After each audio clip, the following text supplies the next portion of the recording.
G'day, I'm Grant Shorland from Mallacoota. I can tell you one thing, we're not on an Abalone boat.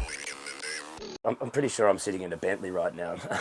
I've been lucky enough to have been brought up here, asked up by Sam and Ryan Short from Short Marine, and we went out on this baby, and I can tell you what a boat.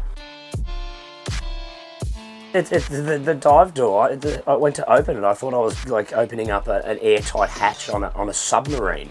It's like, bang, it's like, well, wow, there's probably half of my car worth of stainless. I don't think my accountant's going to be too happy about this. I actually have a Grady-White 258 Journey, which I fish out of. Beautiful thing, love it. Didn't quite know what to expect from being on a bigger size blown up version. Wow, it handled way better than I thought. Those Yamaha V8s, they put a horn on a jellyfish, the sound. There's something about a V8. A little bit noisy, I thought, but it didn't matter because it's a V8 and there's two of them. Yeah, the beauty about the outboards is when they're done, you just unbolt them and throw them away and bolt new ones on, and you're off you go again. There's no cutting of floors and pulling out diesel engines. And the seating arrangement of this at the helm chairs, it's got the big dog helm chair in the middle. You feel like you're king, you're in the middle, and then you've got your posse hanging around the outside, and like everyone's comfortable. Everybody's comfortable. There's a lot of room. It's not like you're up in the wheelhouse, so to speak, the fly bridge. Everyone's there. It's a social fishing boat. The visibility on this massive windscreen, it's like looking at the front of a Kenworth. And then you start flicking buttons and stuff starts happening. The folding away dash is just amazing. And the screen set up, everything's right where you want it to be. The stubby holders, wow. Yeah, I don't mind a sip. And every time you turn around, there's somewhere to put your cup.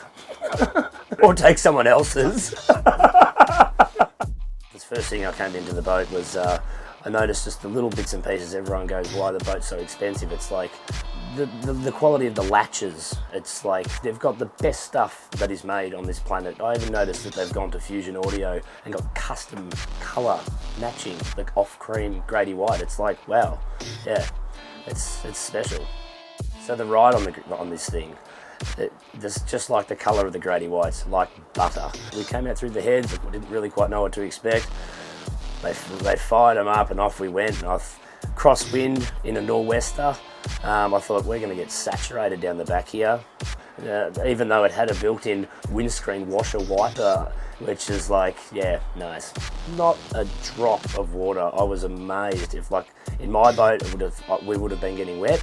And then I said to the boys, what speed? What's the stats here? And the fuel burn was, we're doing 28 knots, burning 112 litres an hour, and I was with twin V8s, and I was like, wow, I get that out of my boat, and it's half the weight, half the size. The fuel efficiency of those Yamaha V8s is undescribable. I couldn't believe it. I had to get up and actually have a look for myself. I thought they were pulling me leg. So we did some hard turns in this vessel, and yeah, I could have swore I was in my Cuda craft. 18-footer. It's like, wow, this thing shouldn't be doing stuff like this. Another thing was, when I had a look down the back, the motors started doing all this. I thought, we've broken the steering, but no. It's got a joystick steering and turns on a dime, parks. And what I also noticed was the spacings of the motors far apart. When it's on the plane, the boat wash, it's perfect. They're separate. They're not fighting each other, and with the prop wash, and they've just really nutted it out on this boat. That was deep. That's good. I got deep on that.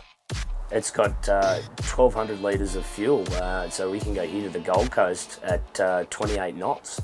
And you've got the gen set, you've got TV, microwave, fridges, bed, which I had to lie down later on yesterday afternoon, which is very comfortable. There's another one downstairs. The first thing I recognised when I hopped aboard the boat, they had the best outrigger mounts I have with my Mine Takeo. As soon as I saw those, I'm like, yeah, they use all the best stuff on this boat.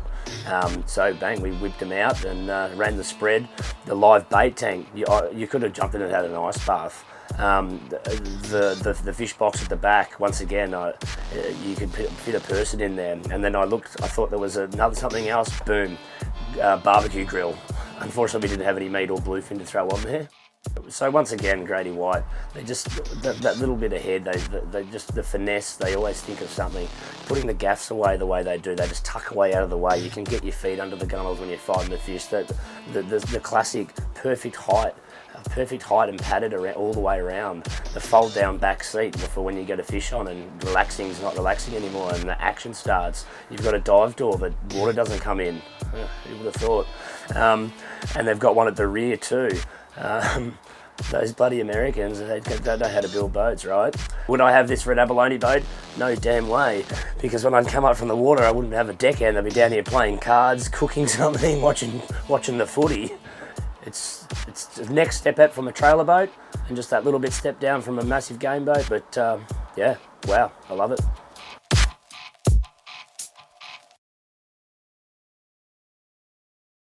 Do what they told ya.